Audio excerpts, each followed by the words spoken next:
أعوذ بالله من الشيطان الرجيم بسم الله الرحمن الرحيم اللهم صل على محمد وعلى آل محمد وسلم. Je suis dans la continuation de l'explication de la zakat, déjà présentée sur le plan spirituel, puis sur des propositions de son organisation. Mais avec le temps et l'étude spirituelle, on se rend bien compte que le sujet ne peut pas être aussi facile à décortiquer que sur quelques minutes, car c'est un sujet qui est dans une des bases de la religion islamique très important, car on construit les humains non pas seulement sur le plan social, mais aussi sur le plan économique. La zakat regroupe ces deux notions essentielles pour la réussite de l'être humain sur la terre. Dès le départ, on définit la zakat comme une sorte de purification de selon. Et moi, j'ai toujours compris que la zakat était plus que ça. Avec études à l'appui, grâce aux enseignements donnés par le divin dans le Coran, on se rend très bien compte que la zakat n'est pas qu'une simple imposition sur des produits que soit nous trouvons sur la terre ou sur la terre, ou que nous prenons nos propres mains par notre travail manuel ou l'esprit.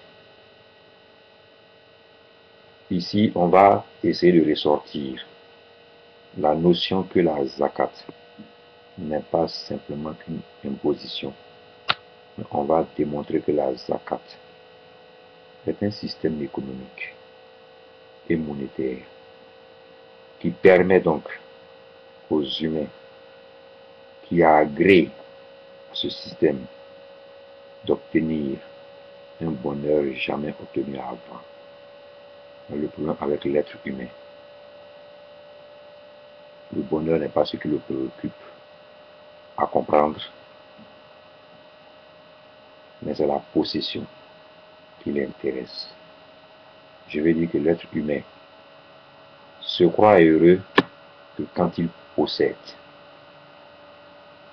Donc quand il n'a plus la notion de la possession, pour lui, il n'est plus un homme heureux.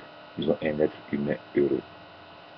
La notion des mots et leur définition est très souvent liée au monde actuel, au monde dans lequel on vit, et surtout aussi aux mentalités des gens.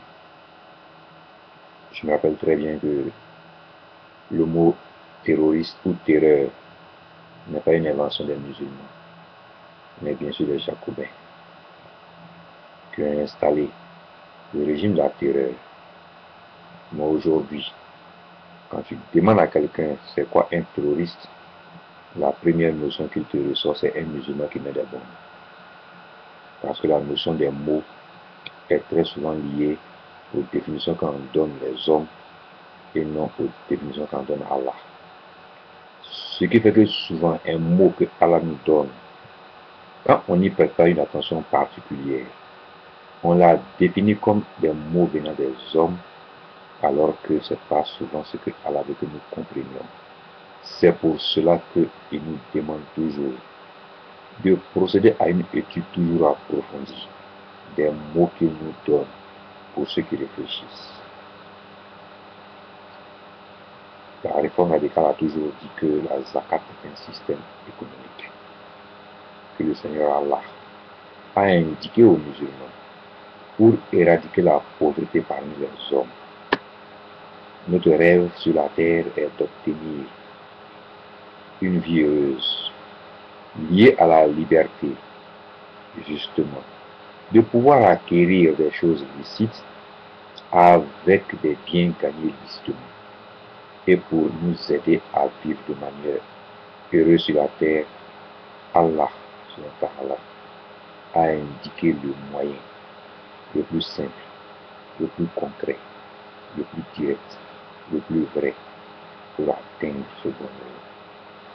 Car il est très difficile de procéder à une soilate bien quand l'esprit est torturé par ce que je vais manger le soir. Le fait d'être très pauvre peut te pousser à t'écarter vite du divin pour vite dans le monde du diable. Malheureusement, c'est le cas de beaucoup d'entre nous qui, à cause de la famine, à cause de la pauvreté extrême, vendent leur, comme on le dit, leur âme au diable.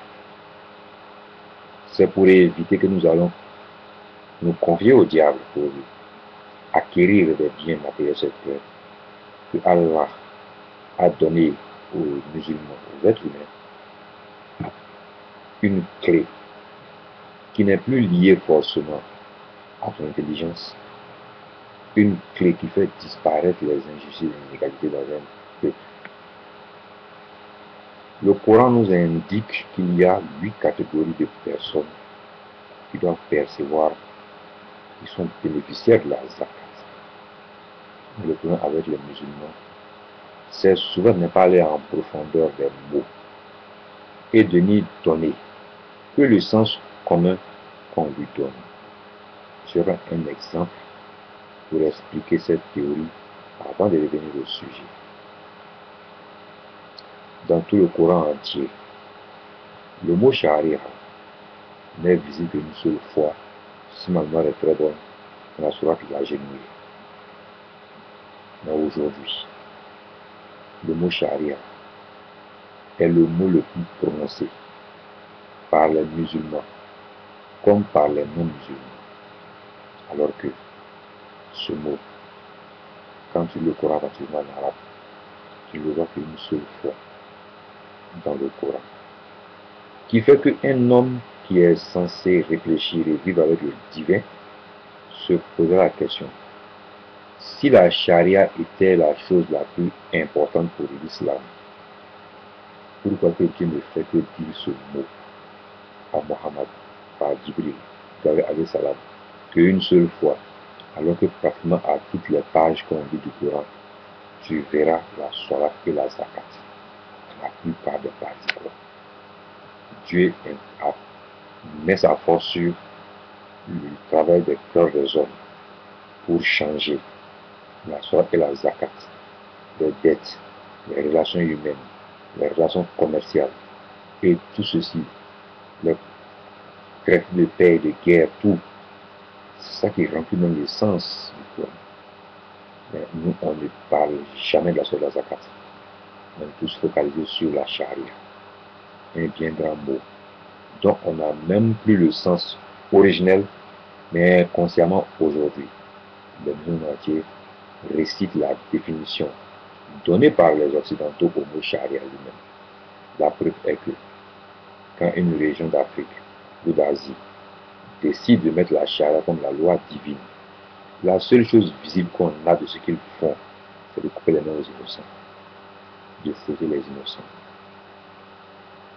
De telle manière que nous-mêmes, de par un comportement qui ne calque pas avec ce que Dieu nous a demandé d'avoir, on donne la possibilité à nos ennemis de nous attaquer et de nous parler comme ils peuvent. Car généralement, ceux qui viennent vous dire on va appliquer la charia sont les plus ignorants de la société. Malheureusement, c'est eux qui sont devant pour parler. Qui fait qu'aujourd'hui, le monde musulman, qui est l'un des mondes où il y a beaucoup de riches, se trouve être la plus malade sur tous les plans, politiques, économiques, social et culturel. L'islam est un moule qui ne contrôle même pas lui-même. La forme qu'on lui donne n'est pas la forme que Allah veut lui donner. Par conséquent, donc, pour faire plaisir aux dires des gens ou aux pensées des autres, on a commencé à donner une définition à la zakat, qui fait que ça rentre dans notre tête comme une imposition seulement. Un musulman est fier et tape sa poitrine quand il dit: j'ai pu sonner payer ma zakat à un parent, ou à un frère, ou à un ami dans le problème. La question que je vais poser, Quand on regarde la liste des 8 groupes bénéficiaires de la zakat, il y a un groupe qui est considéré comme un groupe qui doit être rémunéré parce qu'ils font le travail de la zakat. De vous à moi, le travail qu'ils font et qu'on est obligé de rémunérer n'est pas lié à leurs conditions sociales, n'est pas lié à leurs conditions économiques, mais est lié à leur savoir qu'ils ont, qu'ils mettent à la disposition de la communauté parce que la zakat se calcule. Et le calcul n'est pas un calcul aussi aisé qu'on le croit. Ça veut donc dire que nous-mêmes devons former déjà des gens de parmi nous qui vont acquérir le savoir nécessaire pour calculer la zakat des gens, car la zakat s'applique à des produits spécifiques et la manière de calculer diffère de produit en produit, qui fait que on a besoin des gens qui ont étudié ça pour nous la calculer. Inconsciemment, on va mettre en tête, ou consciemment si on le veut. Et donc si on a appelé à former des gens pour travailler la zakat, pour travailler dans l'office de la zakat, ça veut dire qu'on a mis en place un plan de formation professionnelle au métier de la comptabilité des finances. De vous à moi. Dès lors qu'on commence à planifier, de mettre en place des canevas scolaires, académiques, qui vont permettre de former des cadres compétents capables de calculer la zakat et de l'utiliser et de savoir les faire, n'est-ce pas là une institution qui est en train de créer? Si.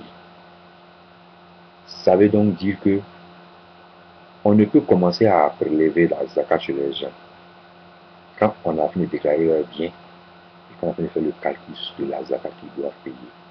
Bien. On doit donc mettre en place le bureau qui est censé travailler ce dossier avant de commencer à parler de collecter la zakat. C'est à cause de ce groupe que la réforme radicale conclut. Quand tu veux suivre ce que Allah demande de faire, tu es bien conscient que tu dois mettre en place l'équipe technique ou administrative capable de calculer la zakat, capable de la recueillir, de la collecter et capable de la redistribuer à ceux qui méritent et en sont bénéficiaires. Et que eux, ayant fait ce travail, ce n'est pas gratuit, c'est pas loin de Dieu. Autant ils font un des piliers de l'islam et Dieu nous enseigne une chose essentielle. Quand vous embauchez des gens pour faire un travail, même quand c'est un pilier de l'islam, ils méritent un salaire qui est convenu. Et nous, qu'est-ce qu'on fait? Ce genre de travail, on dit qu'on fait ça à cause de Dieu et tu vas encaisser les gens. C'est Dieu même qui dit de leur payer l'argent pour qu'ils puissent faire ce travail.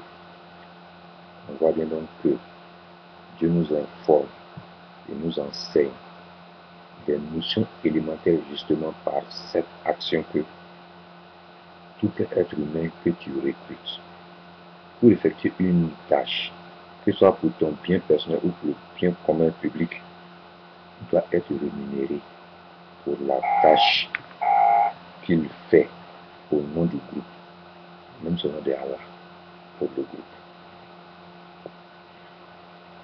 Il y a aussi un groupe qui est censé recevoir la zakat à des conditions particulières, c'est des gens qui sont en difficulté financière, c'est-à-dire ils ont peut-être une entreprise, mais malheureusement, ça ne marche plus, ils sont hyper endettés, ils s'en sortent plus, ils sont englués dans la dette.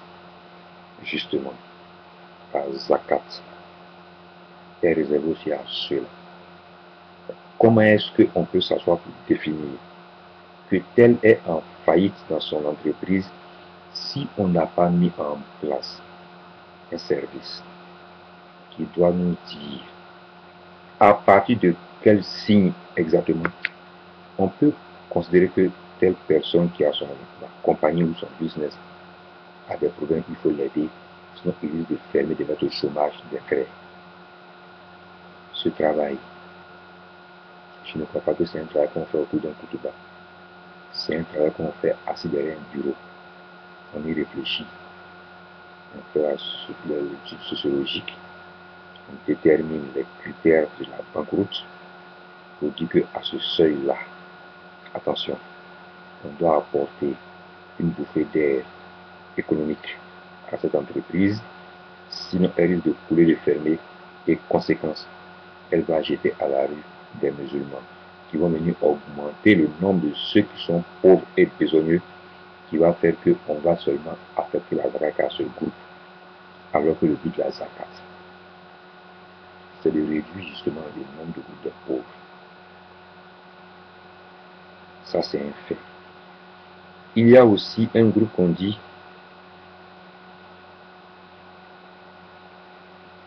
ceux dont les cœurs sont à gagner à l'islam. Quand j'ai lu ça plusieurs fois, je me suis posé la question, comment on peut définir ou savoir quelqu'un dont on peut gagner le cœur à l'islam en l'appâtant avec de l'argent ou un bien?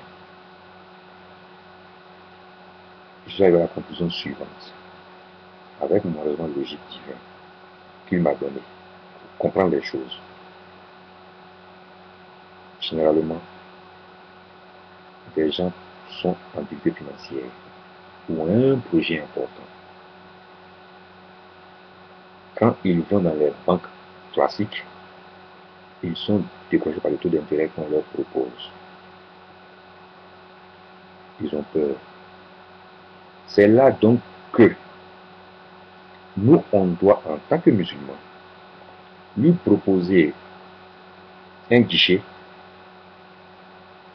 qui lui fait comprendre, qui donne à sa tête la notion que si je vais à cette banque-là, d'après ce qu'on m'a renseigné, j'aurai mon crédit sans trop de paparasserie. Hein?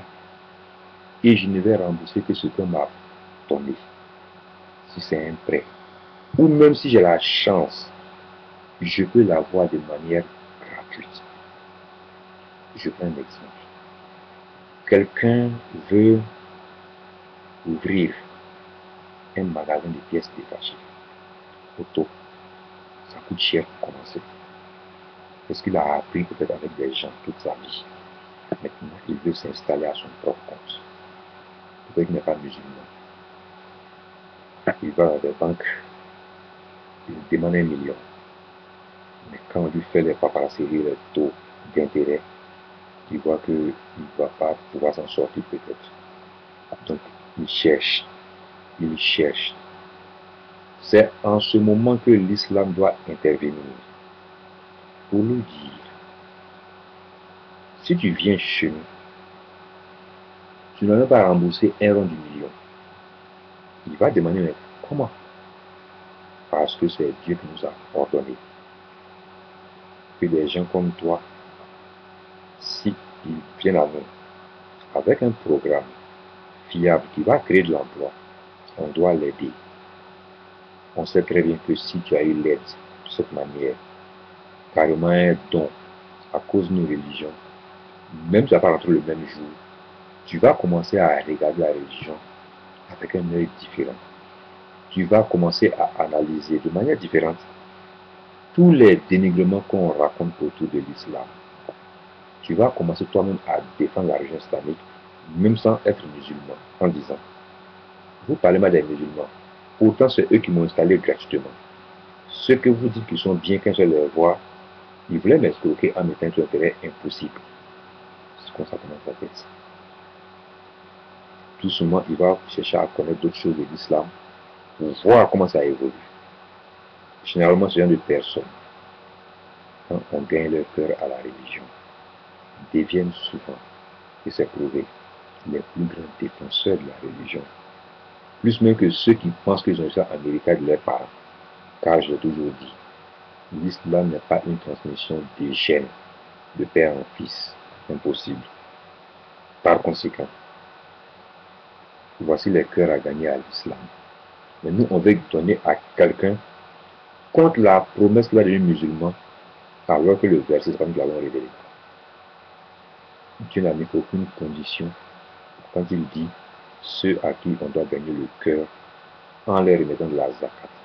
C'est à nous de travailler notre intelligence pour comprendre que si on veut attirer des gens vers nous, pour qu'ils changent leur mentalité, leur vision de nous, voilà un moyen pour les convaincre et leur démontrer que la religion, ça n'est pas ce qu'ils entendent des gens, mais pas ces préjugés qu'ils ont dans leur tête.